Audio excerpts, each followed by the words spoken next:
There is a lie that has been whispered to you since you were a child.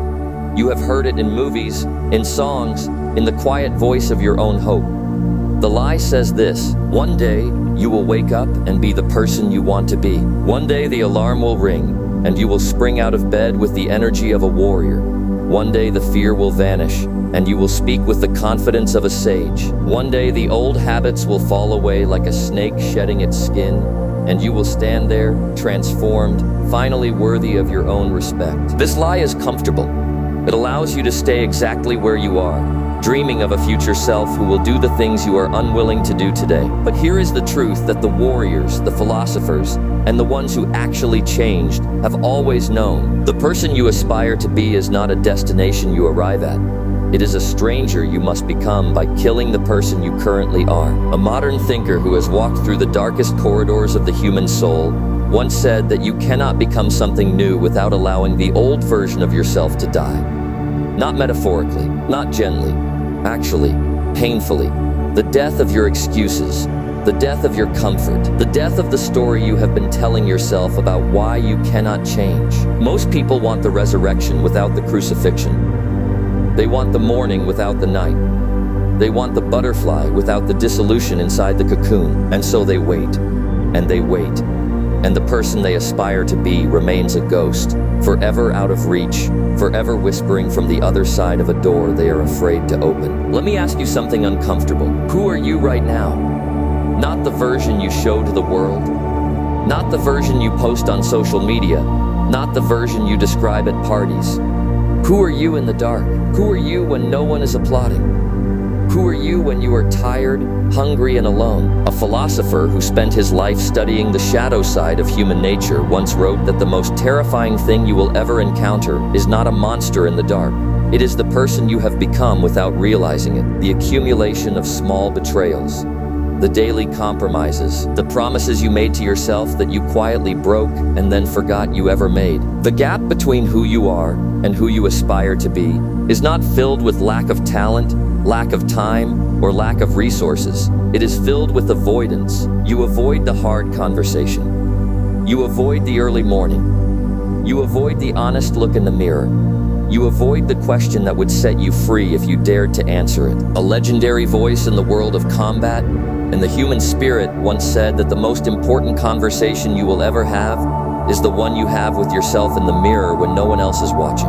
That is where the war is won or lost. Not in the gym, not in the boardroom, not on the stage, in the mirror. The person you aspire to be is not waiting for you at the finish line. That person is watching you right now from the other side of the mirror, asking you one question: when will you stop running from me? The great teacher who spoke of the death of the ego once said that to be born again, you must first be willing to die. Not a physical death, but a psychological one. The death of the identity you have constructed to protect yourself from the terror of becoming. Every morning, you wake up as someone. That someone has habits, preferences, fears, and limitations. That someone is the result of every choice you have made up until this moment. If you want to become someone else, you must perform a funeral every day. A small death. You must bury the version of you that reaches for the phone instead of the book. You must bury the version that says tomorrow when today is right there, begging for your attention. You must bury the version that would rather be comfortable than be great. A man who ran farther than anyone thought possible once said that the only way to build an unstoppable mind is to voluntarily do the things you hate, to seek out the discomfort, to callous your soul against the whim of your emotions. This is not about punishment. This is about freedom. Because every time you do the thing you do not want to do, you kill a small piece of the old self that was holding you back.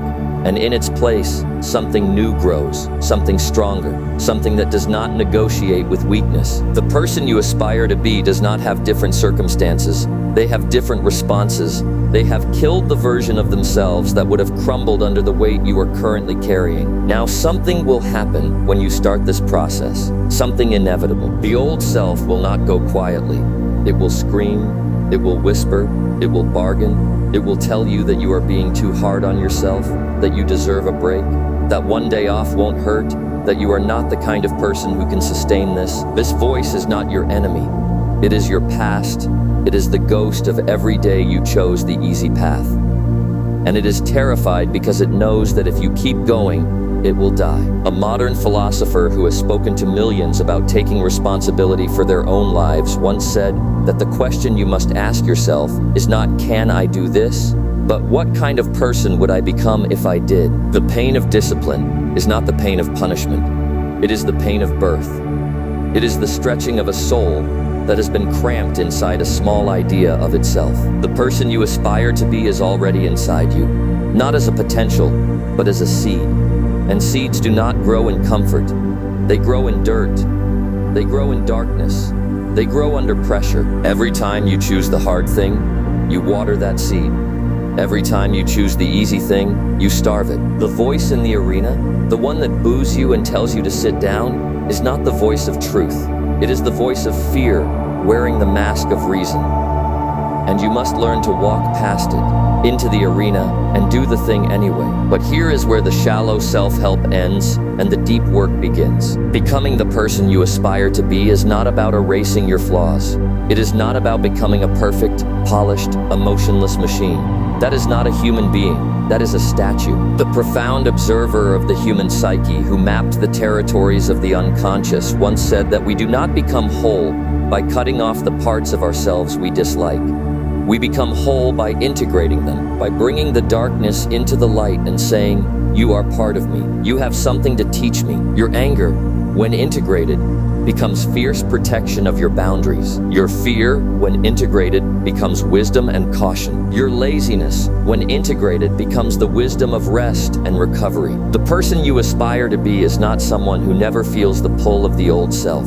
The person you aspire to be is someone who feels that pull, acknowledges it, and chooses differently anyway. A legendary voice in the world of martial arts and human performance once said that the enemy is not your shadow. The enemy is the lie that you can escape your shadow. You cannot. You can only dance with it, lead it, transform it into fuel. So stop trying to kill the parts of you that struggle. They are not the enemy. The enemy is the belief that you are not capable of carrying both your weakness and your strength at the same time. We have talked about death, about mirrors, about funerals, about shadows.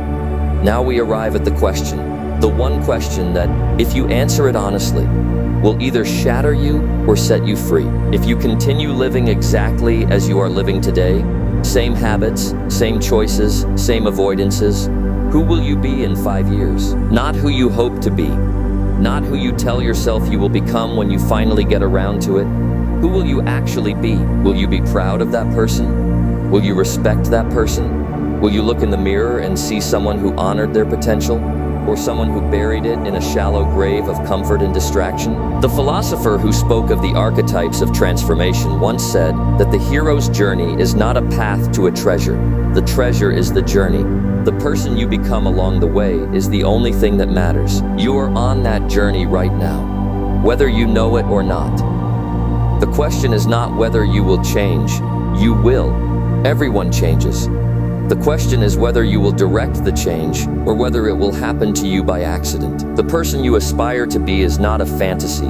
It is a trajectory, a line you can begin drawing today. One choice, one response, one small death, and then another, and another. There is a story told by a wise man who spent decades studying the patterns of human suffering and triumph. He said that when a person finally decides to change, they do not suddenly become strong. They simply stop pretending they are weak. The person you aspire to be is not waiting for you to be ready. Readiness is a myth. The person you aspire to be is waiting for you to begin. To stumble, to fall, to get up, to fall again, to keep getting up until the falling is no longer the story. You have one life, not two. Not a rehearsal, not a practice run. One. The philosopher who spoke of the eternal return once asked, if you had to live your life over and over again, exactly as you are living it now, forever, would you be terrified or would you be grateful? That question is not hypothetical. You are living that life right now. And every moment you are choosing who you become. Do not wait for the perfect moment. It does not exist. Do not wait for the fear to leave. It will not. Do not wait for permission. No one is coming to give it to you. The person you aspire to be is not a future version of you. The person you aspire to be is the version of you who decided, in this moment, to stop running. Stand up. Look in the mirror. Say goodbye to the person you have been. Not with guilt, not with shame, with gratitude for what they survived. And then let them go. The funeral is today. The resurrection begins now.